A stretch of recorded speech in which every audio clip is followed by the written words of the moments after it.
Welcome to the Danny Clinkscale Reasonably Irreverent podcast. Insightful and witty commentary, probing interviews, and detours from the beaten path. Welcome to Kansas City Profiles, presented by Easton Roofing.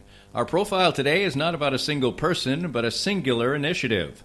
Park University and their George S. Robb Center for the Study of the Great War are part of bills in the U.S. House and Senate that are designed to result in an extensive review of the awarding of Congressional Medals of Honor to minority World War I veterans.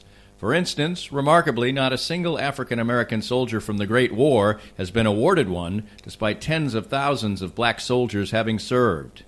This especially resonates at Park due to the fact that their World War I center's namesake, Robb, a white man from a small Kansas town, led the legendary all-black 369th Regiment known as the Harlem Hellfighters.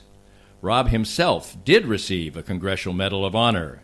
We speak next with the director of the extensive and challenging research project and one of the key researchers next. Meet them along with me and learn more about this important and exemplary effort after this. More of Danny's Reasonably Irreverent podcast after this. We're here with Joe Spiker, the president of Easton Roofing. And Joe, you worked for other companies in the construction industry. What inspired you to start your own company in Easton Roofing? Well, you know, Danny, when you are working for somebody else, you oftentimes don't get to see the project through from beginning to end, and you don't get the final control over the customer experience. And I wanted to build a place where people can come and get work done on their house and not have to worry about being treated the wrong way and get a good customer service experience start to finish. The company slogan is "Where Integrity Matters." Why is that so particularly important to you? Well, for us, what that means is treating each other with respect at work, treating our clients with respect, and making the right choice, especially when no one's looking. So when you're presented all the time as a contractor with choices that have to be made, are you going to make more money on this if you cut a corner? And we just wanted to make a place and a slogan that said to our people and to whoever is our customer, we're not going to do that. We're going to make the right choice regardless of profit. Easton Roofing, where integrity matters. Sumner One is the company to make your office maximize efficiency. Their family of companies make up one of the largest independent dealers of office technology in the Midwest. They are proud to bring the best service and technology to top companies across the region. Sumner One can help your organization run more smoothly than ever.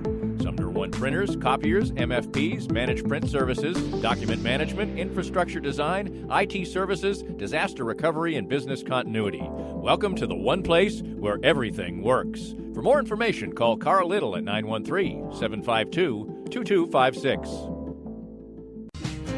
Get a refreshing change of your expectations of a sports bar and restaurant at the 23rd Street Brewery in Lawrence. Matt Llewellyn's welcoming spot at Clinton Parkway in Cassold covers all the bases, like their own handcrafted beers and all the televisions you need for great sports viewing. But it's the large, varied, and delicious menu that stands apart. From a favorite of mine like the awesome ahi tuna appetizer to great sandwiches, outstanding pizza, and truly fantastic entrees, the 23rd Street Brewery has it all. Matt and his friendly staff make it that much more enjoyable. Food until 10, fun until late. The 23rd Street Brewery is a can't-miss stop when you are in Lawrence. Joined by Dr. Timothy Westcott, the Associate Professor of History and the Director of the George S. Robb Center for the Study of the Great War, and also by Ashlyn Weber. She's a history major and researcher on this particular project, and it seems to be, and let's start with you, Dr. Westcott, sort of a passion, a matter of some people's real enthusiasm for maybe an underappreciated topic, which is the almost absurd lack of awards that have been given for military valor to minority soldiers. Yes, there are 3 Medal of Honors that have been awarded to non-Caucasian individuals from World War I, 2 African Americans and a Jewish American. And if we look at the Medal of Honor wall, like at the National African American Museum of History and Culture, it's sort of stark to see there's only 2 there. And those have been more recent. Henry Johnson and Stowers would be the 2 African Americans more recently. So what we look at is how determination was made by U.S. Army, in most cases here, in the awarding of the Medal of Honor just out of the war in general for valor. What was the motivation, or what was the process of restarting this whole conversation and getting it to the point where there's legislation now to revisit it and have people like you, Ashlyn, be part of a research team? How did this all come about recently, many years after the fact? 3 years ago, we had a Black History speaker in during February named Dr. Jeffrey Sammons out of New York University. He had been working with a group of genealogists and researchers in Maryland, specifically for a gentleman named William A. Butler, or Sergeant William A. Butler, that received a Distinguished Service Cross from the war. The individuals researching in Maryland for about a decade, actually, have determined that he really should be receiving a Medal of Honor.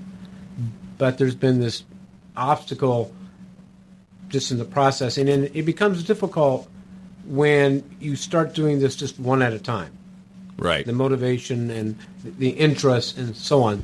So our university president, Dr. Greg Gunderson, and Dr. Sammons were talking following the lecture, and Dr. Sammons brings up this case of William A. Butler.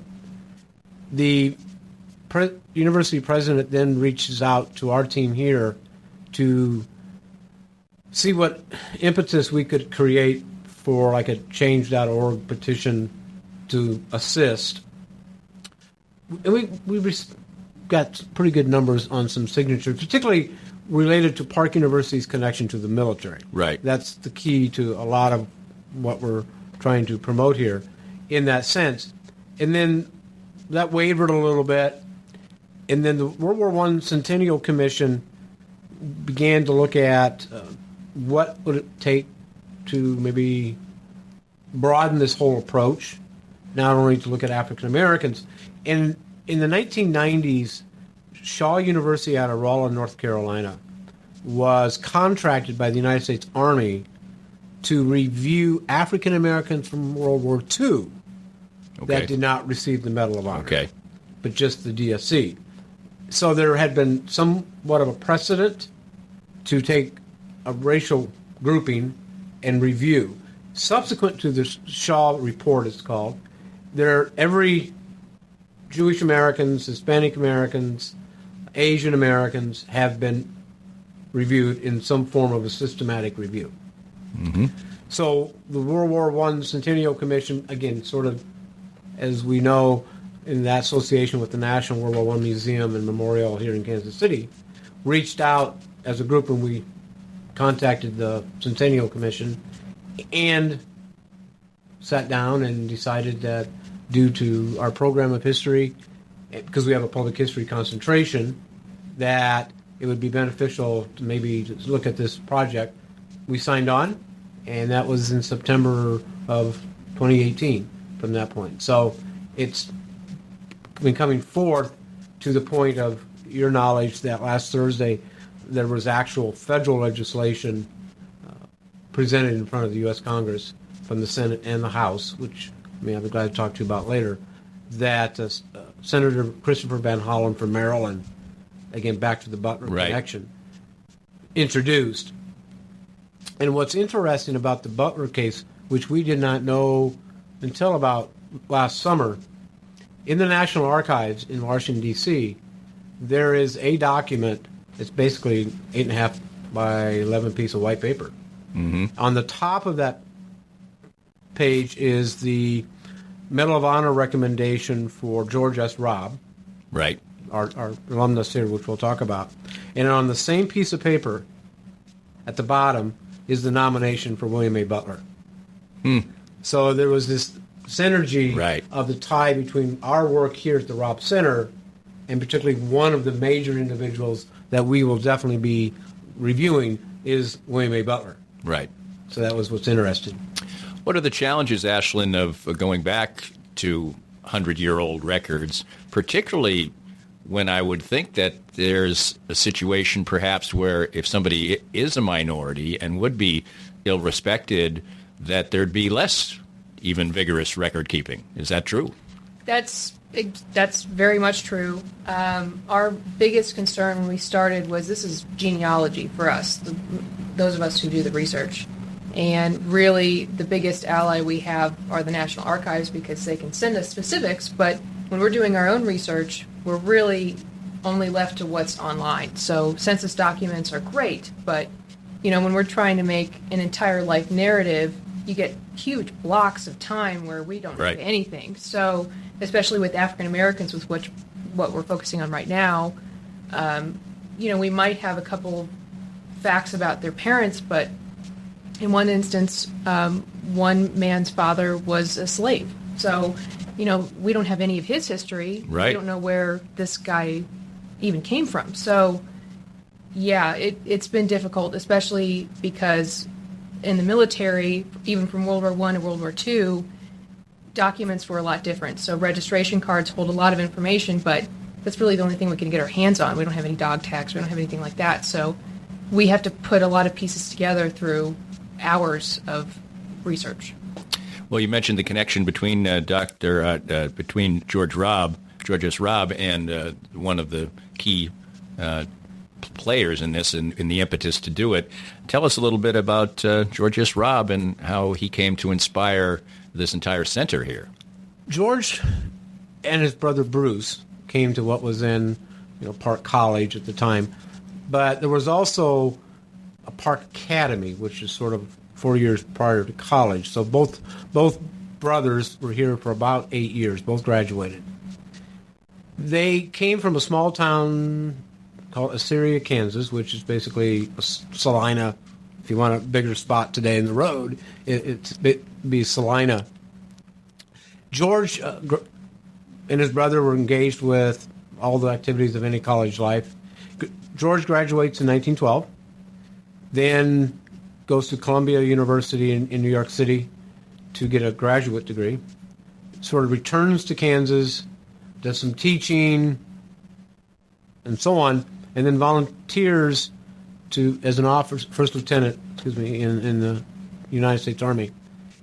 And what's unique about Robb's role in the war is he is a white officer, right, in charge of an African American platoon.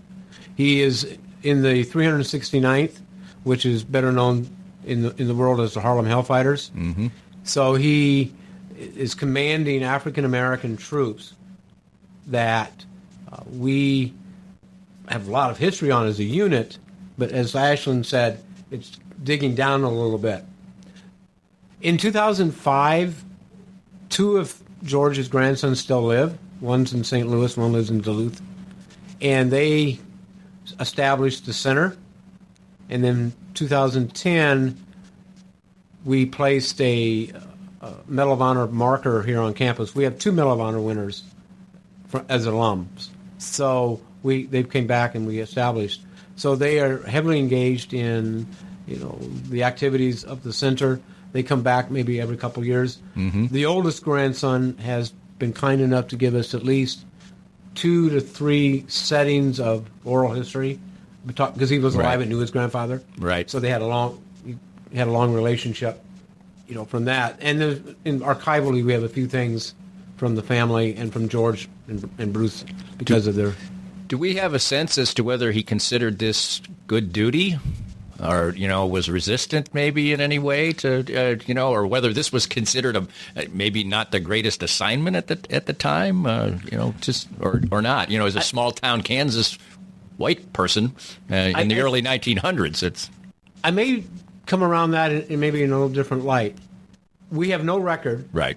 Luckily, most of his archival collection is at the State Historical Society in Topeka. So we have a good collection of his writings. There are some post-war. He made a couple speeches at conventions and American Legion posts that probably today we may have a different perspective on. Right. To be honest. But I think we have to take that in light, as you said, sure, of the time, because in 1942, when Park College accepted Nisei students on campus, Japanese American interned